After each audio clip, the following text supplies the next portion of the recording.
So I just want to make a quick video um, trying to sort through the different CAD or parametric software applications to design 3D prints for starting with, and transitioning out of the SolidWorks and Fusion 360 that used to be freer with licensing to use those, and then also avoiding the online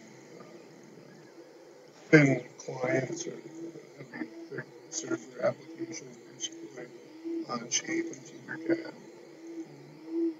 Reassessing the situation, I found 3D Builder is already installed with the Windows 10 Pro laptop, in this case the E530. I found some gaps when I was working with 3D Builder. It's kind of annoying. And there's really limitations also to what you can do. You can see with this latest iteration, I think it's getting my final design for the 5-volt USB fan PAPR. Basically, what I had to do was create the cylinder and then copy the cylinder, resize it so I could create the tube basically. It seemed like the easiest way. Maybe another way, I don't know. Size that up and then fit, basically move it in between this basically split portion of the original PAPR version. It's on the heck they had do yourself PAPR project. So what I did was I split this in half. After I had split along the horizontal axis, this top portion off and the bottom portion off. So I had this separate bottom portion minus this extra, which I designed in Designspark Mechanical. I think it's getting my new go-to application for designing, though there's some limitations. There's some errors, like it couldn't get as round the curves I wanted to. I wanted more radius for the outer sections, but it's okay as is.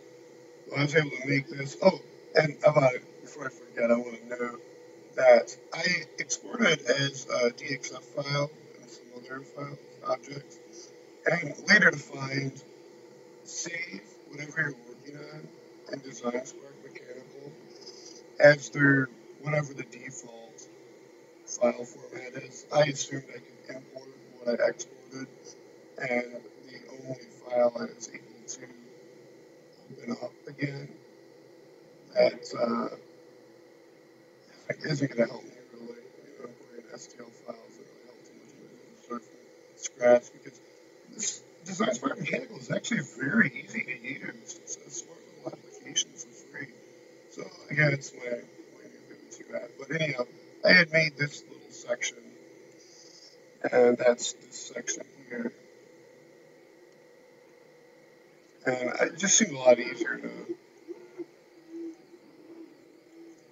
connect all these different parts in 3D Builder. It seemed like Designspark Mechanical, like I could have, but it was a lot more detailed nuances that I'm not used to at least yet. So maybe in maybe a couple of days, I'll be more confident to use Designspark Mechanical for most everything. Though, like I said, I did find a gap or two where, at least in my knowledge so far, it's too easier to import everything and to add basically into 3D Builder and then basically, lay everything together, put everything together. Save, of course. I've already learned that in the native 3D Builder, the 3MF format. And, that's correct.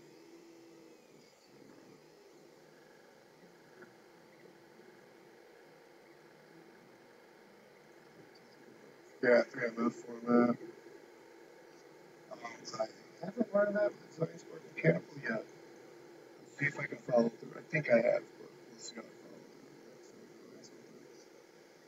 I just want to make a quick video regarding Designspark Mechanical and then 3D Builder. Seems to be what I'm going to be using for now. I did install OpenSCAD and FreeCAD. Tried it on this, on this laptop also. But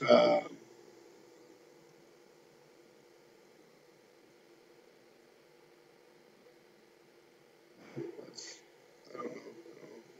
I'm going to go ahead and go through the learning curve with Designspark first. This is not really used for over. You know, it might be more applicable to use FreeCAD or OpenSCAD if I did this for no, with printing, I guess I'll note also still doing the same thing where I'm slicing it and push the slicer. I didn't install Cura in here yet. I probably won't, but I somewhat do still want to just to see how it performs. Um, and I haven't set up push the slicer yet. Maybe I'll open that up and do that one, making this video that's probably going to be longer than 6 minutes. I don't know. If anybody watches, they'll bear with that or they can complain otherwise. Now, in printer settings, there must be some way here where I can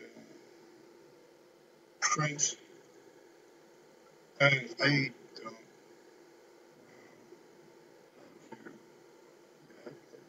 run into, so I still need to read into